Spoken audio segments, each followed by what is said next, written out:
हामी बलात्कारी होइन नि। पहिला त मन पराउने, मेरो बुढो भन्ने, फोन गर्ने, तनाव दिने, बिहा गरौँ भन्ने, अहिले आएर जबरजस्ती गराउने, मुद्दा दर्ता गर्ने। म बिहा गर्दिनँ। पढ्ने मान्छे, क्याम्पस पढ्ने मान्छे, यसरी नगराउँ। दुइटैको भोलि भविष्य बर्बाद हुन्छ। बिहे भनेको सानोतिनो चिज होइन। सोचेर हामी बिहा गर्नुपर्छ भन्दाखेरि कहाँ हुन्छ। अब बिहे गर्नुपर्छ भनेर केटीले जबरजस्ती गराएर कहाँको मान्छे कहाँ पुगेर बिहे गरेर काठमाडौँ आइयो। लास्ट जबरजस्ती गराउने मुद्दा घोषणा गरेर हेर्नुहोस्। महिला पीडित भयो भने सब नेपालले हेर्दो रहेछ। पुरुष पीडित भयो भने को नेपालले हेर्छ? कोही नेपालले हेर्छ? हामी बलात्कारी होइन नि। पहिला त मन पराउने, मेरो बुढो भन्ने, फोन गर्ने, तनाव दिने, बिहा गरौँ भन्ने, अहिले आएर जबरजस्ती गराउने, मुद्दा दर्ता गर्ने। त्यो केटीलाई मानहानि मुद्दा दायर हुनु परेन? न्यायाधीशले कहाँ हेऱ्यो? आँखामा आँखा लगाएर जज गर्यो। 8 लाख रुपियाँ तिरेर म भर्खर निस्केँ। कलर गरे आयो त मैले निधारमा सिन्दुर हालेको फोटो छ क्या। 6 महिनासँग सँगै बस्या हेर्नुहोस्। यहीँ आएर काठमाडौँ बानेश्वर कोटासहित लगेर बस्या हेर्नुहोस्। मैले आफन्तलाई भेट्न पनि पाइनँ हेर्नुहोस्। एक जोड लुगाले कारागार जाँदासम्म, कस्टडीदेखि म कारागार जाँदासम्म एक जोड लुगाले मात्रै गएँ। सिन्दुर हालेको बुढी मेरो बुढो हो भन्दा भन्दै पररी बिर्त बालाजुले हेर्नुहोस् मलाई 1 हप्तासम्म थुन्यो। न त उजुर छ, न त केही निवेदन छ, न त कुनै केही छ। म एउटा सिङ्गल विवाह हेर्नुहोस्। मैले फर्स्टचोटि बिहा गरेँ। मलाई रहर पनि थिएन हेर्नुहोस्। त्यो केटीलाई म बिहा गर्दिनँ। पढ्ने मान्छे, क्याम्पस पढ्ने मान्छे, यसरी नगराउँ।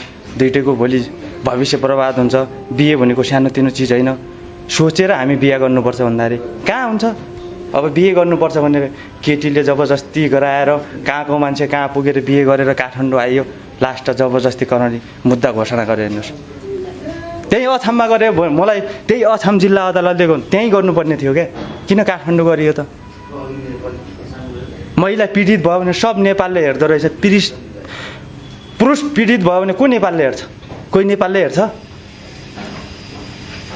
महिलालाई त 52% कानुन कम भयो क्या। 100% कानुन दिनुपर्ने भयो क्या।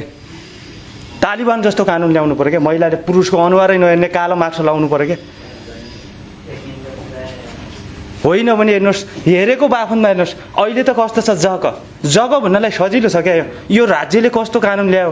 यो त कमाइ खाने भाँडो हेर्नुहोस्।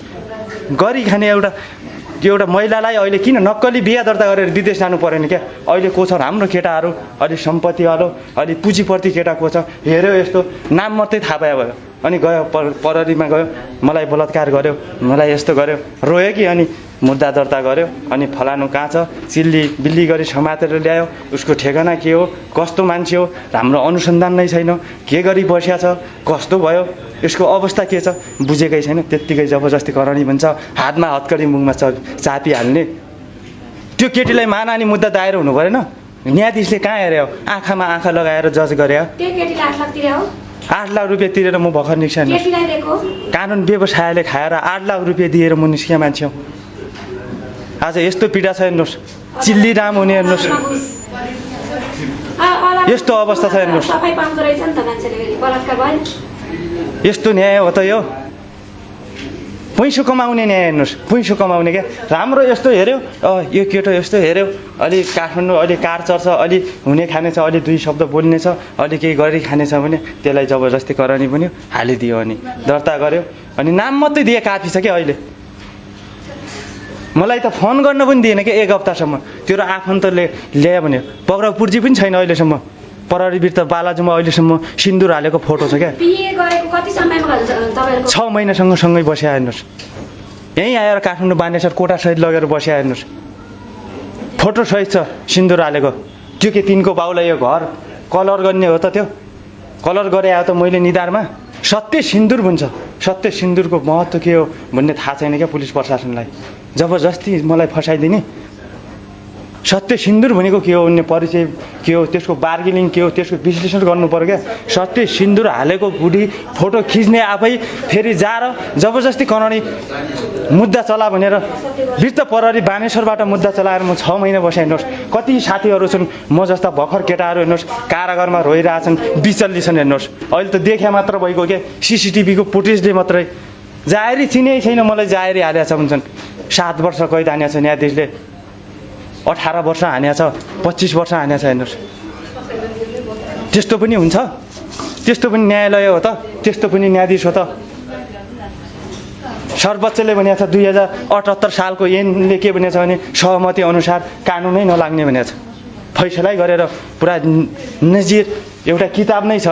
मैले त्यही भद्रको लाइब्रेरीमा हेरेँ हेर्नुहोस्, म 5 महिना भद्र बस्यौँ, 1 महिना दिल्ली बजार कारागारबाट म भर्खरै छुटेँ। हेर्नुहोस् कति साथीहरू छन्, म जस्ता अनेकौँ पीडा बोकेका साथीहरू छन्। तपाईँको 60%मा 10% सही होलान्, अरू सब फेक मुद्दा हुन्। हेर्नुहोस् यो फेक मुद्दालाई हेरिदिनु पऱ्यो क्या, राम्रोसँग हेरिदिनु पऱ्यो। नेपालका न्यायाधीश हुने न्यायालयमा बसेका चस्मा लगाएर मात्रै त्यो कुर्सी फटाउने गरी बसेर हुँदैन क्या।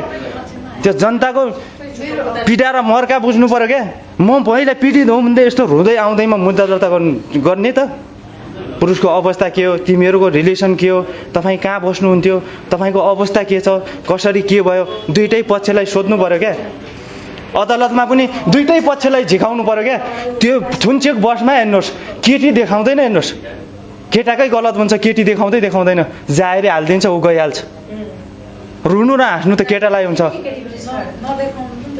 अहिले मबाट पैसा लियो, शर्त लग्यो, सबै खायो, लास्टमा अनि मन मिलेन, उसको बाबुले फोन गर्छ, उसको आमाले फोन गर्छ, हजारौँ आफन्तले फोन गर्छ, के भन्छ त्यसलाई, त्यो केटाले मेरो छोरीलाई बेच्न ल्यायो, काठमाडौँ यस्तो गर्न ल्यायो भन्छ। अनि पुलिसलाई फोन गरिदिन्छ, पुलिसले ओहो हाम्रो कुरा त सुन्दैन क्या, तिमीहरू बलात्कारी हो भन्छ क्या। हामी बलात्कारी होइन नि, पहिला त मन पराउने, मेरो बुढो भन्ने, फोन गर्ने, तनाव दिने, बिहा गरौँ भन्ने, अहिले आएर जबरजस्ती गराउने, मुद्दा दर्ता गर्ने। फेरि के भने आइज मिलाउँ, के हो कस्तो भन्दाखेरि पैसा चाहियो अरे, 25 लाख रुपियाँ चाहियो अरे, 25 लाख रुपियाँ चाहियो अरे, 25 लाख रुपियाँ चाहियो अरे। मैले 25 लाख रुपियाँ तिरुला भने त बिहा गरेँ होइन नि, मैले त जिन्दगी कटाउँला जीवनसाथी। बिहे भनेको एक दिन हुन्छ क्या, सबैको सधैँ हुँदैन क्या, एकै दिन हुने हो बिहे भनेको। किनकि अलि केटाहरूले पनि सजग हुनु पऱ्यो क्या। अहिलेको केटीलाई त नेपाल सरकारले, राज्यले एउटा कमाइ खाने एउटा राम्रो नीति र नियम ल्याएको छ, त्यो कानुन ल्याएको छ। हेर्नुहोस् जबरजस्ती करानी भन्छ, हेर्छ पहिला यस्तो गरी हेर्छ, नाम मात्रै दिए मात्रै हुन्छ, त्यस्तो जबरजस्ती करानी हुन्छ। सिन्दुर हालेको फोटोसँगै बस्दै पनि मेरो बुढो हो नहाल्नुहोस् भन्दै पनि गएर जबरजस्ती तँलाई पनि म भित्र हाल्छु, खुरुका हाल भनेर जबरजस्ती करानी मुद्दा हालेर हेर्नुहोस् 6 महिनासम्म मेरो बिचल्ली भयो। हेर्नुहोस् मेरो सम्पत्ति पनि तसनास, धन ध्यानको तसनास। हेर्नुहोस् केटाहरूलाई कम्ता बिचल्ली छ। त्यसो भयो होइन, मैले बिहे गरेँ।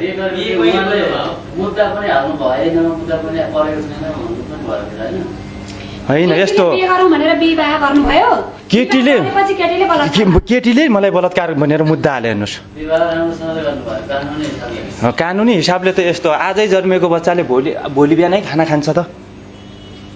बिहा दर्ता म यहाँ काठमाडौँ आएँ, मेरो वडा कार्यालय त हुम्ला जिल्ला सर्केघाट गाउँपालिका हो त, त्यहाँ जानलाई त 15,000 टिकट तिरेर प्लेनमा जानुपर्छ त। सिन्दुर हालेको नि बिहा दर्ता गर्ने त यसरी हो। एउटा सर बिहा दर्ताको हजुरले क्वेसन गर्नुभयो, एकछिन सर है म यसको प्रति उत्तर दिन्छु। बिहा दर्ता भनेको कस्तो भने चाहिँ अहिले जन्मेको बच्चाले अहिले खाना खाँदैन क्या, अलि टाइम लाग्छ क्या। भोलि बिहान मैले मेरै घर श्री सम्पत्ति त्यही केटीलाई गरिदियो भने भोलि बिहान मलाई जबरजस्ती कराउने मुद्दा हालिदिन्छ, फसाइदिन्छ, अर्कोसँग रमझम बिहा गर्छ, मेरो धन जान्छ, सम्पत्ति जान्छ। बिहा दर्ता गर्नै नपाए केटीले हो बिहा गरेको अनि फोटो सहित छ अहिलेसम्म। एउटा कुरो त्यस्तो बन्देज राखेर क्या एउटा, अनि मुद्दा हालेर मैले 6 महिना हेर्नु कारागारमा 6 महिना बसेँ त। अनि म बाहिर 6 महिना भइदिएँ, केही नभए पनि 6 लाख रुपियाँ हुन्थ्यो होला त। 8 लाख रुपियाँ तिरेँ, एक त मैले जेल खानुपर्ने, नेल खानुपर्ने अवस्था आयो।